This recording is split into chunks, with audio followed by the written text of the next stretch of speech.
Good morning.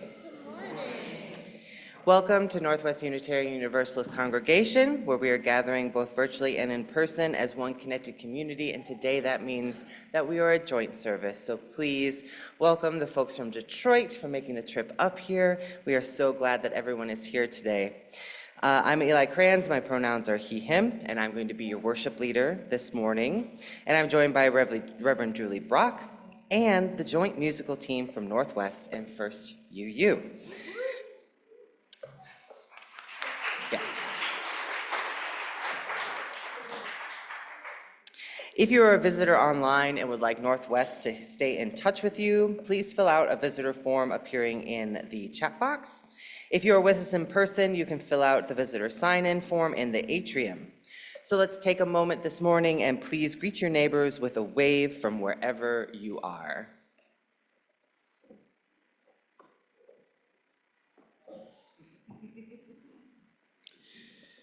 Some of my favorite things about joint services is seeing the different ways the congregations function and how they function together. I just saw about 5 people from UU Detroit walk in and say, wait a minute, why is everybody already in the sanctuary at the start of service? Folks, we have a few announcements to go through today, but before we do, I would like to introduce to you the person that got the announcements in the worship script. Our new interim administrator is Martha Bogner. Martha, come on, stand up. Yeah, come on up here.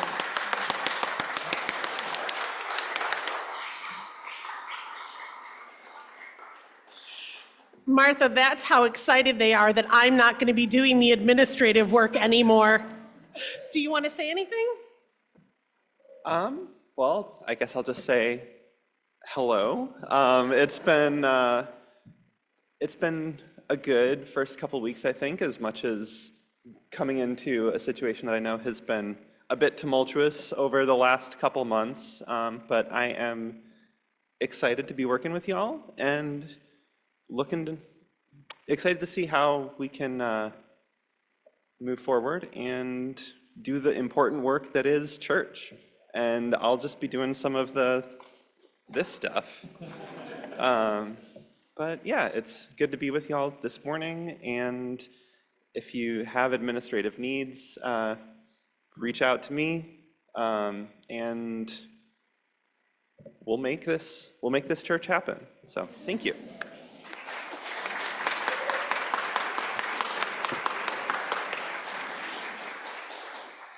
Martha's pronouns are she and her, and she has graduated from Meadville Lombard Seminary and is waiting to see the Ministerial Fellowshipping Committee to become a UU minister in her own right.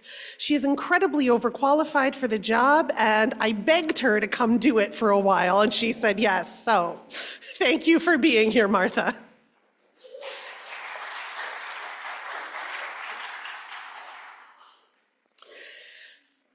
On to the most exciting things. Northwest UU is going to have a congregational meeting on October 27th after church. At the meeting, we will make decisions on continuing the joint ministry with First UU Detroit and extending the current board terms to align with the fiscal year. Meeting packets will be available soon.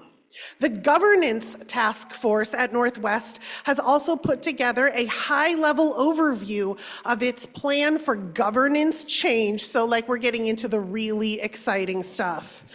Anyone with questions about any of this can see Jim Moyer, who's the chair of the governance task force, and he will be holding a Zoom session on October 17th at 7 p.m. The link is in the most recent newsletter and on the Northwest calendar. And let me tell you that when I sent this, I said there will be a link available soon. And this means that Martha read that and created a link and put it in the newsletter and on the calendar. I'm so excited. The bar's real low. First UU Detroit is also going to have a congregational meeting After service on November 3rd, please join us for an important discussion on the shared ministry and possible changes to the committee structure. Spoiler alert, we might be getting rid of most of them. Everyone in the congregation is invited to engage in circle practice with a soup dinner on October 24th in person here at Northwest using a practice that we will explore today. We'll go deeper into the changes that have happened in our community since the start of COVID. If you plan to attend, please RSVP to Colleen. Where are you, Colleen? Right over here. Let Colleen know. Today is the last day to donate items for the upcoming service auction at Northwest. Tickets are also available now for the event on November 2nd. For more information or to drop off an item for donation, visit the service auction table during social hour or see Martha Spear. Where's Martha? She's out there. Or Ariana. She's back there working our sound.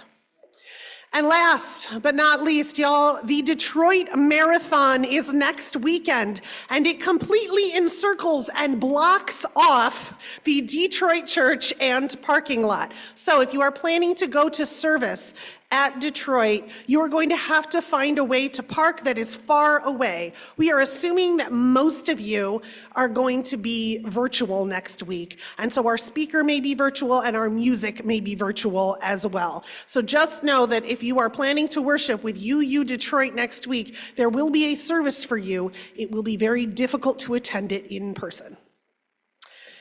Now, before we begin the prelude, let's all take a deep breath and settle into a time of worship.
The flaming chalice is a symbol of our faith. We light it knowing this morning that many other Unitarian Universalist congregations across this land and around the world are doing the same. We light our chalice with words from Northwest's mission statement. Hang on. Please repeat after me. We light this flame to grow in spirit, knowledge, and action. Accept and challenge one another. And to support each other in times of joy and need.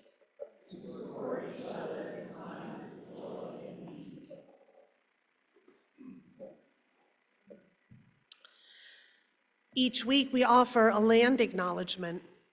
We honor and pay our respects to the land on which we live and work, which was violently stolen through colonialism, genocide, and forced removal of its traditional stewards.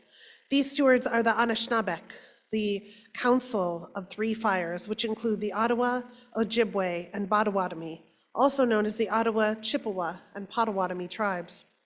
We also acknowledge the people of African descent who were forcibly removed from their land and separated from their families through kidnapping and enslavement, and pay reverence and respect to them for building this country's infrastructure and economy with no compensation or reparations to date.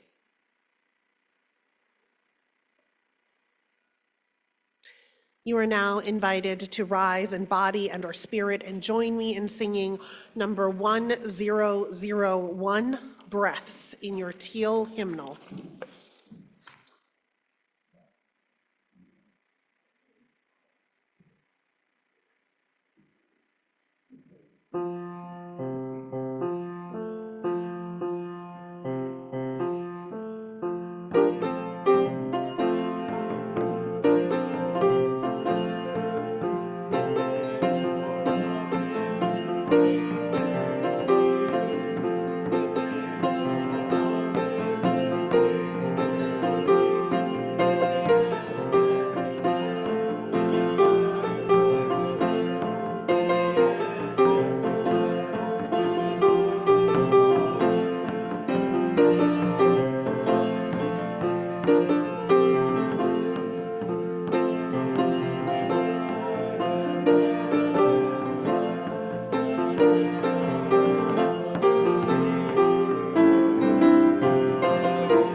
Good morning, everyone.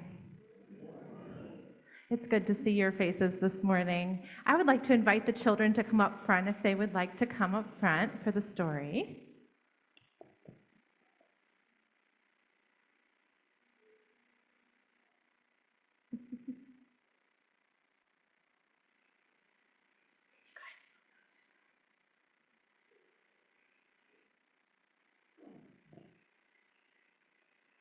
All right. So this is a tale called The Talking Stick, and it's a retelling of a Lakota legend. And this week we are looking at celebrating our Indigenous Peoples Day. And so we picked this tale because it talks about the unlistened to. And there's a lot of people in that category, but since we are celebrating Indigenous Peoples Day, this is a Lakota tale. And the story was given to the Native people many winters ago when it was time for all the young mothers, and I'm just going to come over here because you guys are over here, and grandmothers whose legs could no longer walk quickly were left to care for the young children in the village. And the young mothers honored the grandmothers by giving them this responsibility. It is believed that young children have many dreams and visions to collect before they are grown.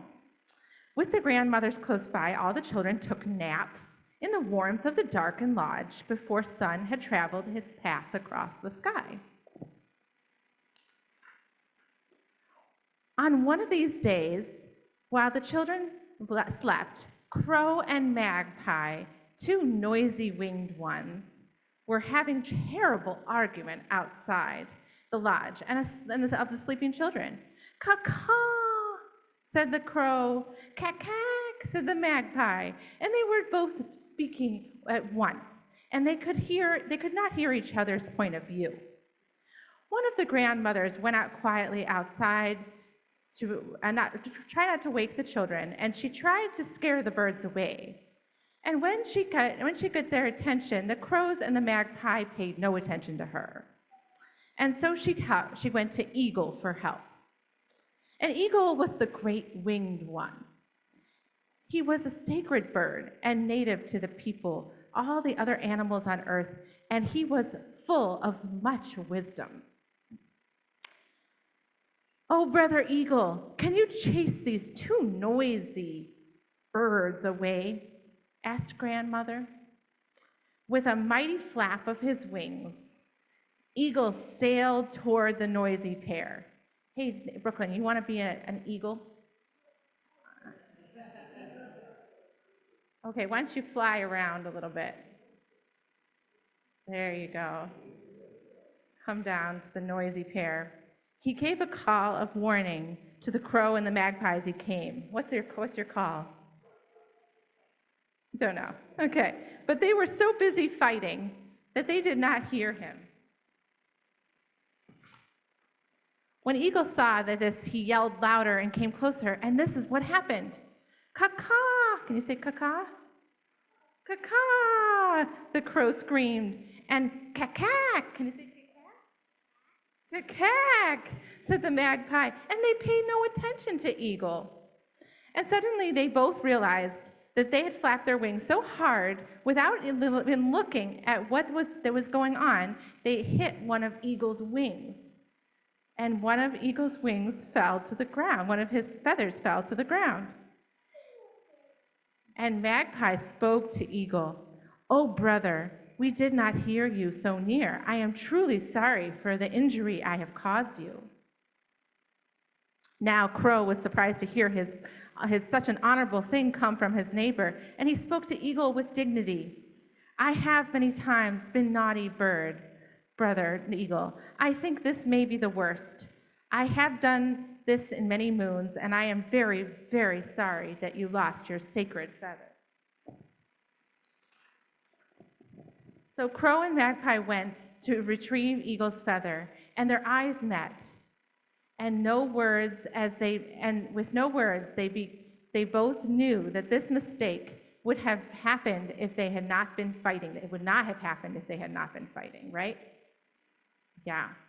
"I am ashamed, Brother Eagle, that we were talking with so much loud words," they said. Crow took the feather from Magpie and said, "We have disturbed the two-legged children and torn from a winged feather from your wings. Please give us forgiveness." And so the eagle had watched, and he decided he would give the feather to his friends as a talking stick. So he said to crow and magpie, "Give me my feather and a branch, and it rests onto you, grandmother. Grandmother, connect to my sacred feather to this branch.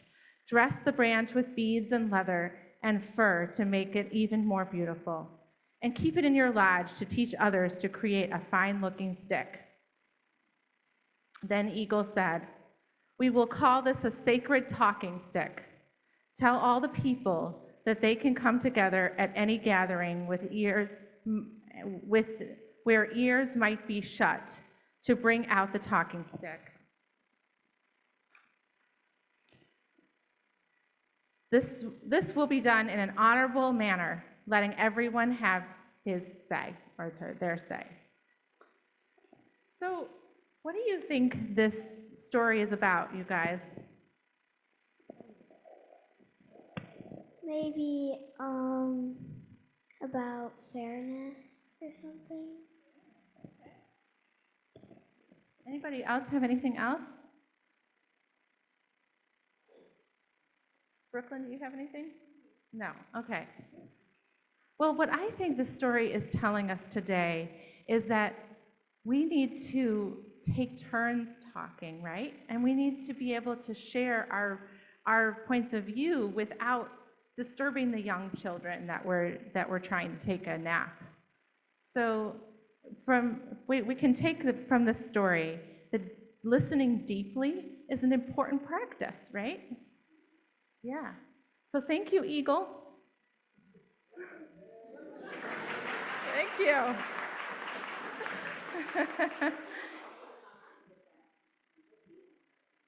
Oh, really? Okay. Great. I'm going to do this.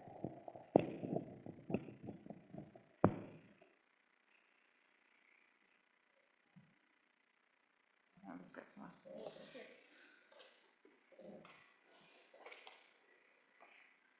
Now our youth and children will take this chalice to their classes. And we are making decorations for Freedom House today.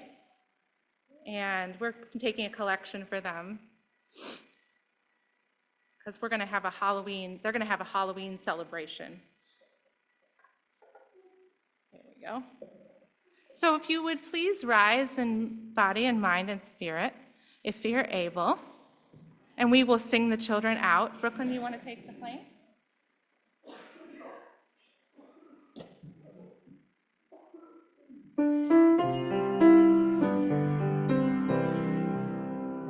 May your mind be open to new learning. May your lips bring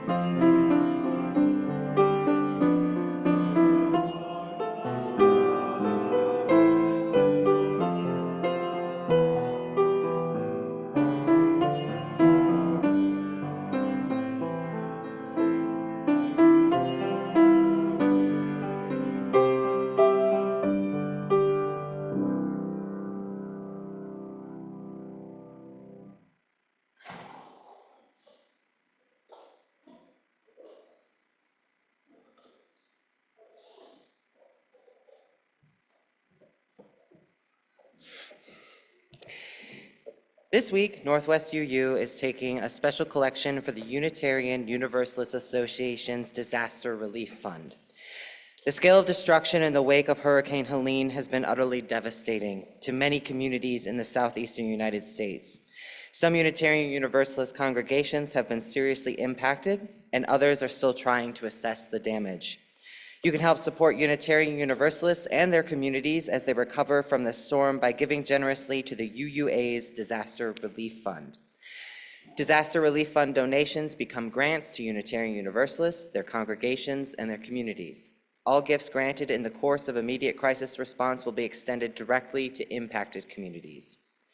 You can give in a variety of ways that will be visible on your screen. For those here in person, we will pass a collection basket for checks and cash. We honor this, your generosity, by committing to ensure that our collective resources do a greater good for ourselves and our world than any could have been done individually. Yes. 100% of your donations today are going to go to the disaster relief. So please, if you can, much appreciated.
Good morning.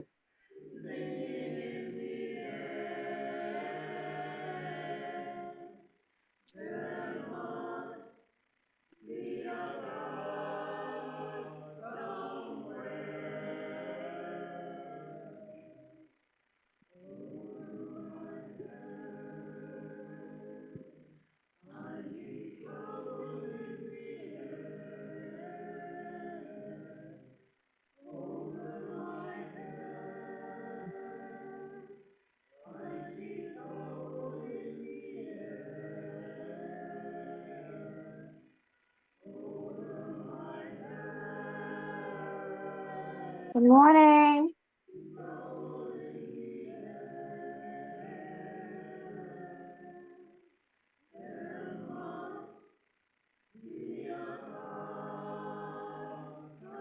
Hi, Mommy.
Invite our pastoral care associate, Bruce Fowler, up to do joys and sorrows.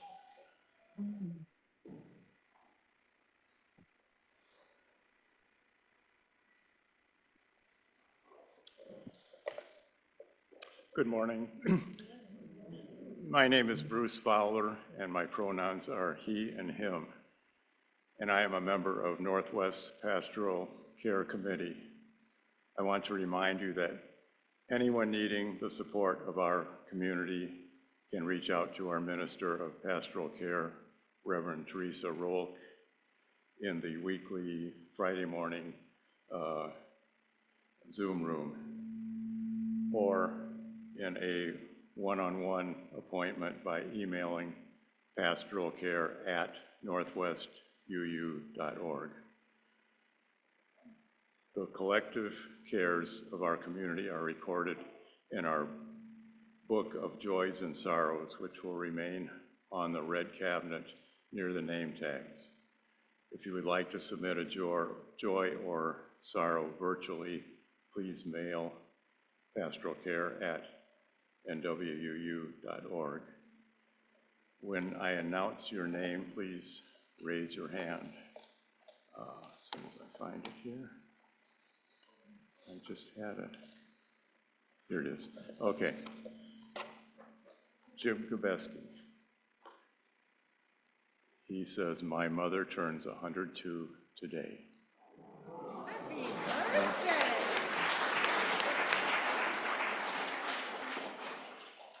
And also he wanted to let everybody know that our Hardy service project begins this week. You can see him for details about it. What? Side, oh, okay. I see it. Okay, I thought it said service. Okay. Hardy siding project, just for, all right. For these joys and sorrows that are held in the silent sanctuary of our hearts, I offer this prayer, sources of radiance and resilience. Keep watch with those who work or watch or weep. May the suffering be soothed. May the sick be tended. May the weary find rest. May the dying and those who love them find peace. May the joyous be shielded. And may all that we are surrounded in a love, and may all know that we are surrounded in a love that is always with us, a web that connects us to all that exists. May we take a few moments of silence to be with each other in the sacred space. We will come out singing.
Is To be human is to be aware of our separation, by Thomas Fritz.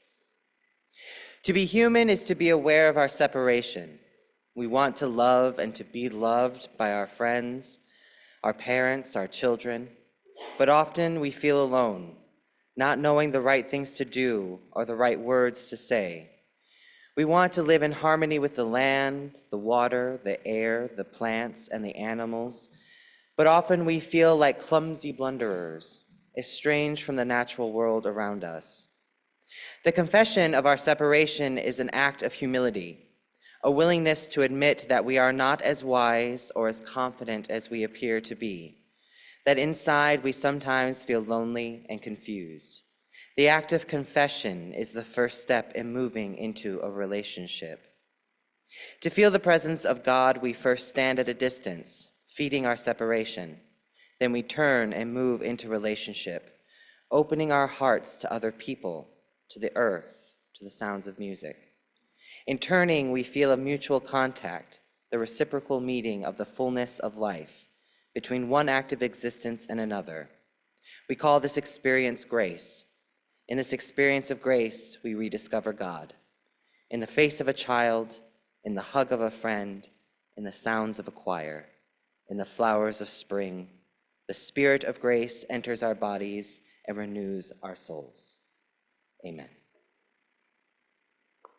I believe we have a meditation with Steve.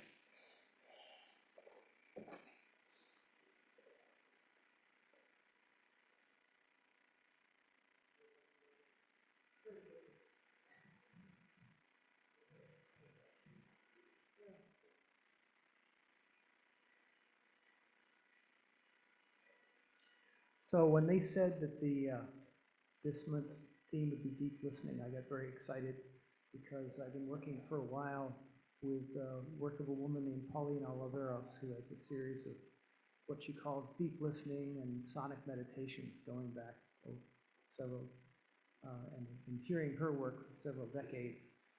And so the thing I like about that is that it blurs the distinction between audience and performer, just as my work with earth-based ceremony and drum circles.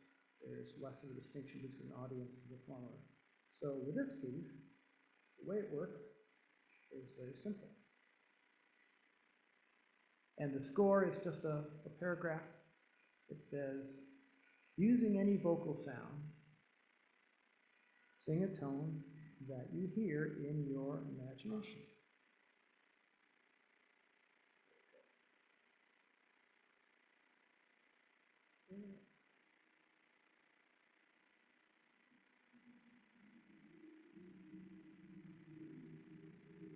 After contributing your tone, listen for someone else's tone.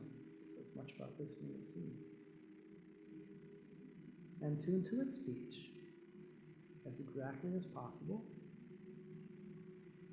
Continue by alternating between singing a tone of your own and tuning to the tone of another. Introduce new tones as you will, and tune to as many voices as are present. Sing warmly. And so I'm going to get away from this microphone and join the rest of you, and the rest of you are more than welcome to contribute your own tones.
Well, that was beautiful. That was a beautiful introduction to asking us to listen to ourselves and to each other, to harmonize, to be together in community, and each add our own tone and try to make sure that everybody has a voice and it blends, or even when it's dissonant, it is still represented. Thank you, Steve and choir. Who here has ever seen the movie The Gods Must Be Crazy? Yes? Okay. For those of you who haven't, I absolutely love this movie. It is about a sub-Saharan African tribe that comes into contact with a Coke bottle that they have never seen something like it before. They could not possibly replicate it, and they find all kinds of uses for it until they realize that it's so useful that everybody wants to use it all at once. And because everybody wants to use it all at once and there's only one and they can't replicate it, it becomes a thing of division in their community. So they decide that it must be a test from the gods themselves to have to get rid of this thing that is so useful. So they give one of their tribesmen the edict to go throw it off the end of the earth. And he is supposed to go and travel through civilization and society that he knows not yet, to come to the end of the earth, to throw this Coke bottle over so that they can pass their test from the gods of getting rid of anything that causes division in their community. And on the way, he does encounter society and civilization that he has not ever seen yet. He thinks he's traveled to the land of the gods. Everything is foreign and strange and unfamiliar. And he gets hungry along the way, so at one point he sees and kills an antelope. Only the antelope is on somebody else's property, so it's considered poaching. He could never understand the concept of poaching or private property, so he doesn't know what's going on when he gets arrested for poaching and taken to court, and there's a translator brought in. And the translator is supposed to ask him how he pleads. And the translator says, I don't know how to ask him that. And the judge says, well, just ask him, is he innocent or guilty? And the translator says, there's no word for guilty in his language. And then the judge says, all right, well, just ask him, did he shoot the antelope? So the translator says, did you shoot the antelope? And he said, well, yes, but I offered to share. I didn't know that there was a nearby tribe. He thought the only thing that he could conceive that he had done wrong was not sharing. There wasn't a way to integrate him into the system, the legal system that had been set up around poaching and sharing. And it was this movie that popped in my head later when I read about, in the 1990s, how Canada had started to, oh, the Canadians are here, I better get this right. How Canada had started to listen to Indigenous cultures and about how their society and their legal system was integrating folks that were not necessarily from the white Anglo-Protestant culture. So apparently in Canada in the 1990s, and Colin, yell out if I'm getting this wrong. In the 1990s in Canada, they were having this issue that, much like the Bushmen in the tribes of South Africa, when folks from Indigenous cultures were trying to integrate into Canadian society, they were finding things like driver's licenses and hunting season were out of whack with how their Indigenous life had gone. And so they said, all right, look, this isn't working very well for us. Why don't we teach you all, because they were trying to, have their legal system go forward and make sure that the boxes were checked in the Canadian legal system. And the Indigenous people were like, well, this wasn't set up for us, and we don't understand what's going on. So why don't we teach you what we do when we get into conflict? And some brilliant Canadian was like, oh, this might be worth a shot. So they set up this circle practice in a courtroom. And the first thing that they did was say, all right, first of all, our setup is all wrong. We're looking for conflict if we have these people on one side over here and these people on one side over here, and the judge way up there on high, holier than thou, proclaiming things down onto them. That just sets up that we're not all equal and we're not all connected. We have to sit in a circle.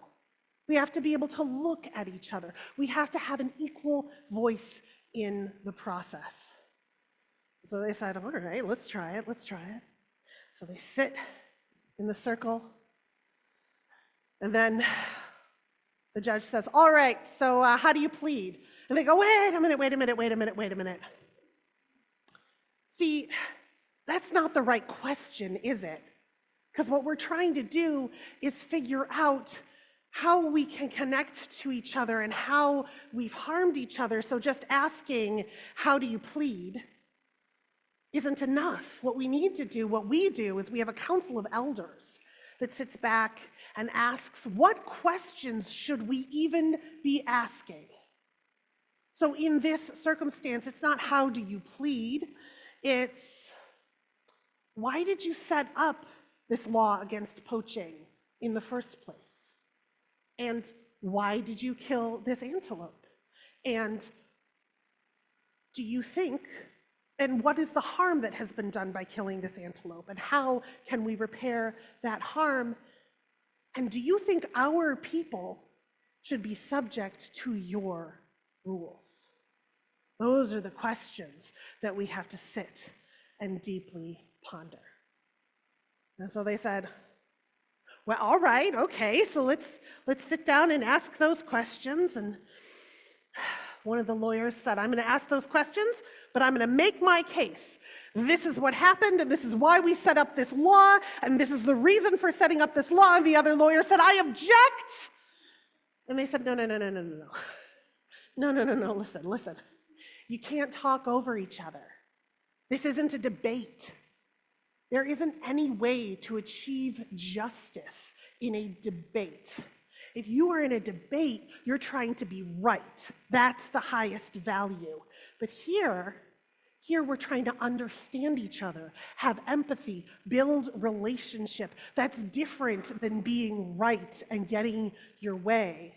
If you set it up so that the people that are loudest, that know the rules the best, are the ones that get their way, then the people with the best lawyers are going to win, not the people who have the ethics on their side or the community agreed upon values.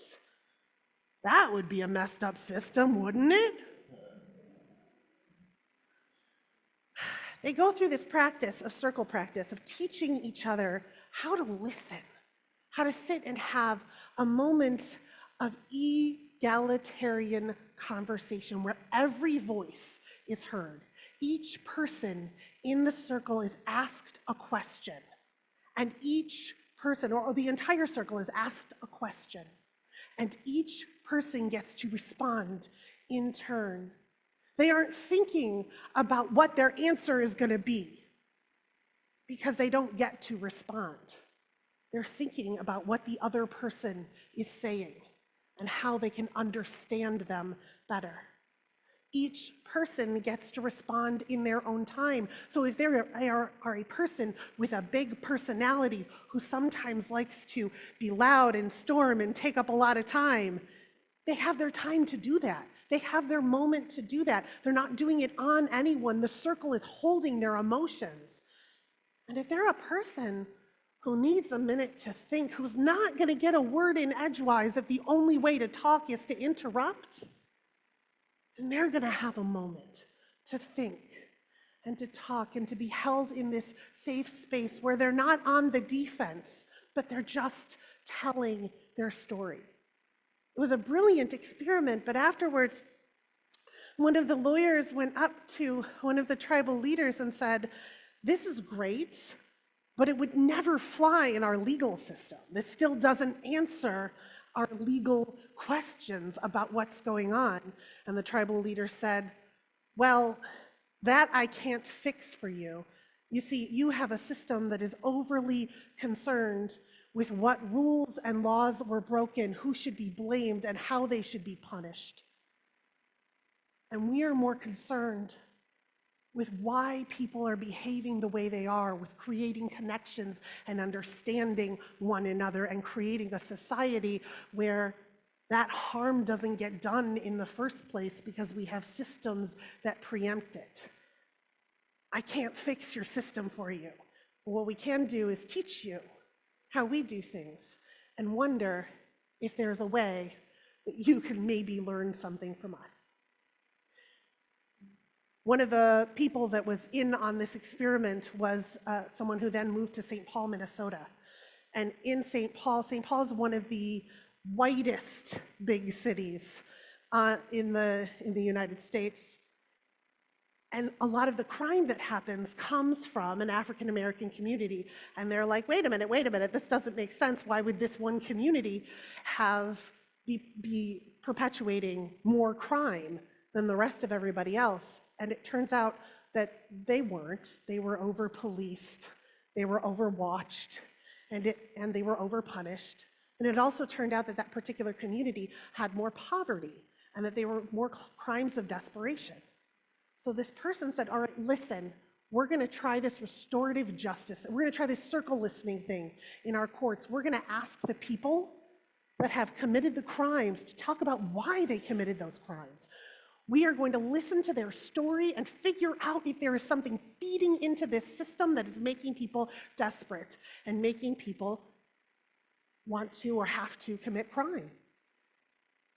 And that was the beginning of restorative justice in our systems, a system that doesn't look to be punitive, but a system that looks to address harm that has been done and build community back together.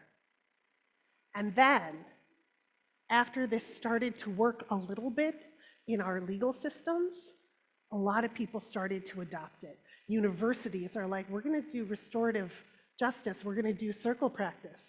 And there were some corporate workplaces that were like, well, instead of policy breaking, we're going to talk about circle practice and restorative justice. And a little while ago, somebody had the idea that we could maybe try out circle practice and restorative justice in a place that there was so much conflict that if it could work there, it could work anywhere.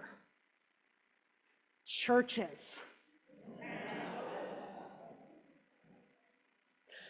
A little while ago, the UUA has started giving us resources and training people on doing circle practice, a practice where we sit and when we are in conflict, we sit with one another, we look at each other, we ask each other, what is going on with you? What is your story? We tell each other directly what harm has been done to us by the actions of others, and we ask that that harm be restored, not just in that relationship, but in the community at large. And oh my, it has been a road, because y'all, churches, and particularly Unitarian Universalist churches, we are so bad at conflict. We are so bad at conflict. And when I say we're bad at conflict, what I mean is not that we are bad at creating conflict, but that we are bad at addressing conflict when it comes up. One of the main reasons is that we are conflict avoidant. We, as Unitarian Universalists, are pretty conflict avoidant. And 90% of the time, when I have been in a church and a potential conflict has come up, the thing that solves it is direct address. Is directly going to the person or the entity that is causing you strife and saying, hey, this is the strife that is being caused. This is my strife. Because in most cases, I would say in 90% of the cases, that direct address solves one of the main problems of miscommunication and conflict. Sometimes you'll hear about somebody doing something and it turns out they didn't do or say that thing. For instance, this is just off the top of my head, but what if you heard that the membership committee was going to bring camels into social hour. Yeah, I'm already hearing like there's not enough room, we don't have food for that, whose budget is that on? Like, I'm already hearing people, see, so much conflict and drama. Now, what if, when that was heard, somebody just said, hey, membership team, are you planning on bringing camels into social hour? And they were like, chamomile tea. Conflict's gone.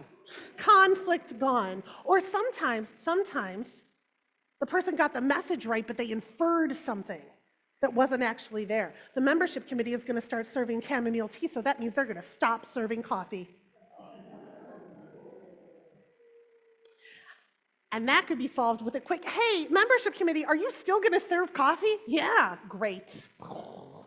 Conflict gone. Or sometimes they get the message right and they inferred it right, but there's more context.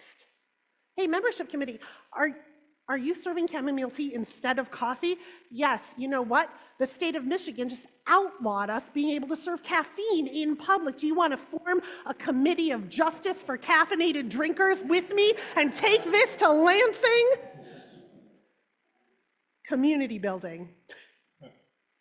So 90% of the time, when we directly address conflict, it goes away, but we don't do that. Why don't we do that? Because we as a people in general are not used to being uncomfortable. We as a people in general are not used to being uncomfortable. And if it makes us uncomfortable to address conflict with another person, we need, as a people, to get used to sitting in discomfort, sitting in nuance. What if it's true that some people like chamomile tea and some people like coffee? What does that mean for us as a people? How can people that like tea and coffee worship together? Is it possible? These are the questions. And we're not going to get to them unless we sit in deep discomfort with the actual question themselves. But it's really, really hard for us in particular to do that, to be uncomfortable, because not only is it discomfort, it's judgment. Because here's another thing. We are reacting to conflict from a place of historical Puritanism.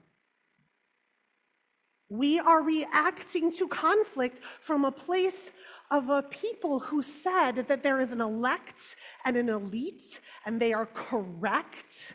And if you are wrong, it's because you're damaged in your very soul and God doesn't love you.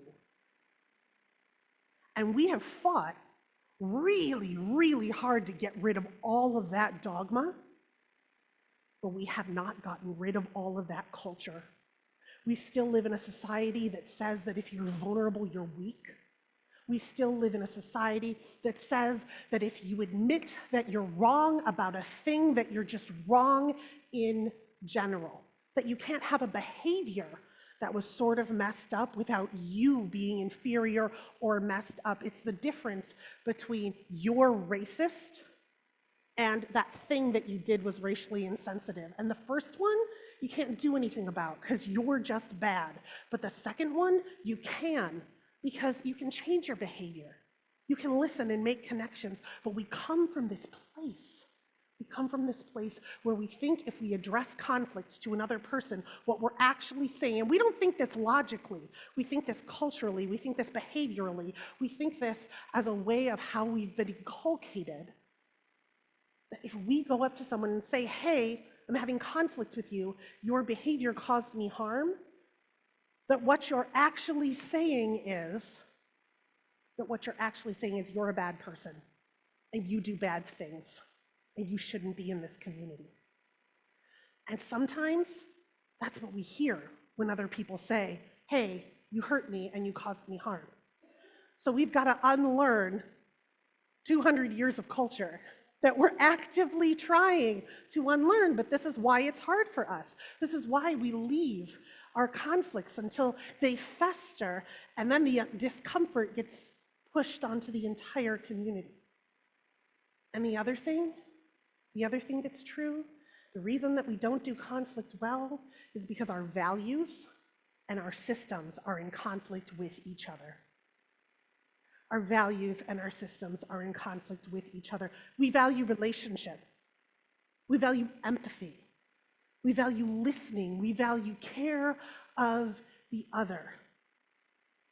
But our systems are set up for following rules.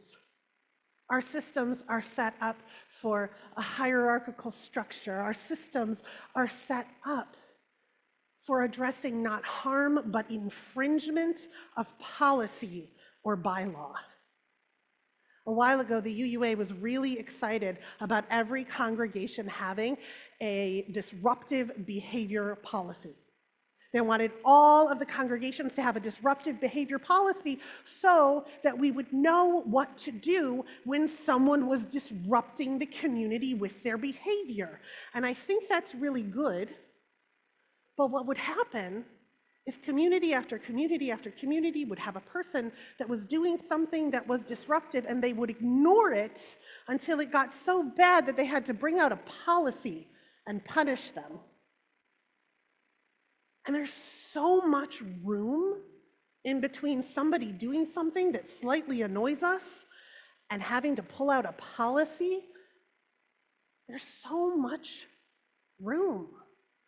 I was at a church in Berkeley one time, and there was this guy, and every coffee hour he brought out a suitcase full of light bulbs. Not kidding you. He brought out a suitcase full of light bulbs, and he would go up to any new member, and he would be like, I need to tell you about my light bulbs. Can I tell you about my light bulbs? This is important. Excuse me, this is important. Are you guys real comfortable right now? Imagine going to a church for the first time and having this person come up to you with a suitcase full of light bulbs, and then he would go to board meetings and he would say, excuse me, board, we need to put these light bulbs in the church. We need to put these light bulbs in the church. And they were like, you know what? This is too much. He's disrupting everything. We need to get out our disruptive person's policy. And then one of the board members said, has anyone ever asked him to stop? Has anyone ever asked him to stop? And they were like, well, no, you should just know you don't behave like that. This guy probably had a little neurodivergence going on. Maybe he did not know that he wasn't supposed to behave like that. For him, he was crusading for a better planet, which was completely in line with the values of the congregation that he attended. And when they finally did ask him to stop, he said, this is so important to me. And they said, can you take it to the Buildings and Grounds Committee? And he went, oh, sure. And he did. And they said, makes sense. Those light bulbs seem better. We don't want to hear it in coffee hour. We don't want to have to hear about it instead of all the business that needs to get done at a board meeting or a congregational meeting. But if you want, we can write up a policy and ask the board to pass it that we will try to use these light bulbs from now on. And you can put on a workshop. And he was like, oh. He felt heard and he felt embraced. But the only thing our systems had to respond to him was a disruptive behavior policy. What if we had a council of elders? What if we had a council of elders that was trained in looking at a situation and asking the right questions? What if we had a council of elders that everyone knew they could go to if they were feeling conflict in the congregation? What if we had a council of elders that knew what to do when someone came to them with conflict? We have committees on ministry, but almost every committee on ministry I've ever worked with doesn't know what to do when conflict comes to them. They say, we can't stop someone from doing X, Y, or Z. They didn't break any of our policies or bylaws. And the thing is, no, you can't stop someone from doing X, Y, or Z. That's why there's a disruptive behavior policy. But you can ask them what's going on. You can ask them why they feel passionate about behaving the way that they're behaving. You can set up systems where we sit down and look at each other in the face and tell our stories. You can set up systems where we value relationship over punitiveness. I suggest that we do that. There are so many cultures that have an answer to what do we do when we are in conflict. And largely, our US, North American, Midwestern culture, our answer to that is suck it up and ignore the person, and if you can't, leave. But that's antithetical to what we say that we're about here. Our systems and our values are at odds. Our values are that we want to be a beloved community together. We want to use this as a laboratory for how we can be together so that we can bring that out to the wider world and spread love and justice everywhere. How wonderful would it be if we had a group of people that was trained to do circle practice, that if you went to them and said, I'm having an issue in the church, then it wouldn't be on just the people that were having the issue or the people that they were having the issue with to set up the conversation. Because remember, by the time that we actually say we're going to talk to each other, it's festered a while. Well, guess what? We've started to do that. Raise your hand if you've been trained in circle practice already. Alex, Colleen, Mary, there are some other, well, Julie has. She didn't get trained with us, but amazing, we have other circle practitioners. We had at Northwest a training where your Committee on Ministry and Right Relationship and your pastoral care folks came together and got a training on how to do circle practice. And they are going to do an open circle practice on the 24th of October. There have been so much change and so much conflict recently, and they are going to invite you to sit down and look at each other and talk about how it has affected you. If you've been affected by change in the church, please come. If you haven't been affected by change in the church, please come and hear what's going on for your fellow congregants. If you feel like you haven't been affected by change in the church, you probably have. Come and hear what's going on with your fellow congregants, and you will say, oh, me too, me too. Because we can talk about where we are without blaming each other. Because we can talk about what we need without making it somebody's fault that we're not getting it. Because we can talk about where we want to go collectively and not put it on someone else, but be part of a collective body that works toward that common goal. If you are from First UU Detroit and you want to get trained in circle practice, come see me.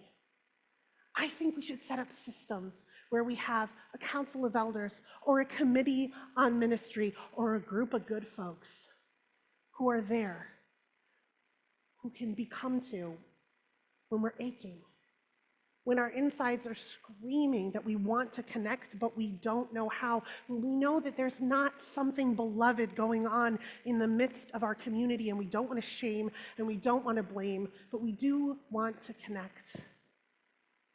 Let us build a group of elders or another committee or just a or however we want to name it. May we steep them in the love that we wish to steep our own community with. May we begin to use practices that align with our values. What do you think?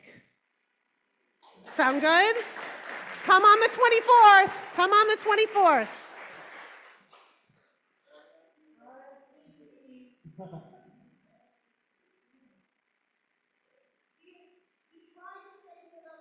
There's a lot going on.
How beautiful. Friends, we will now extinguish our chalice. Please repeat after me. We extinguish this flame, but not the light of hope. The warmth of community. Or the fire of commitment. These we carry in our hearts until we are together again.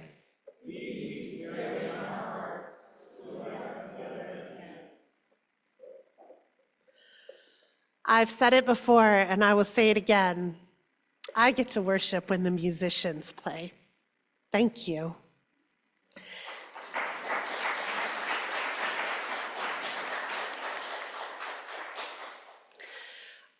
And since we are all scurrying out to the more singing at the Community Sing today with Matt Watroba, I'll keep this brief and simply say that couldn't have happened if we weren't together.